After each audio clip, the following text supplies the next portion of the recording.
The National Weather Service in Paducah has issued a severe thunderstorm warning for eastern Callaway County in western Kentucky, southeastern Marshall County in western Kentucky, Trigg County in western Kentucky, until 9:45 p.m. Central Daylight Time.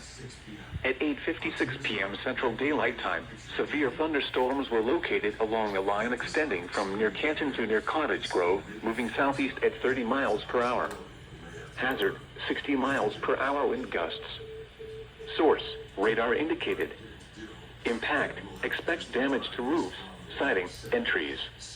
Locations impacted include Murray, Cadiz, Golden Pond Visitor Center, Wranglers Campground, Energy Lake Campground, Turkey Bay, land between the lakes area, Canton, Rock Castle, Hazel, New Concord, Linton, Aurora, and Crossland. This includes Interstate 24 in Kentucky near mile marker 70.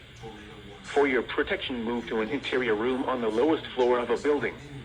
Repeating, a severe thunderstorm warning has been issued until 9:45 p.m. Central Daylight Time for the following county: Callaway, Kentucky,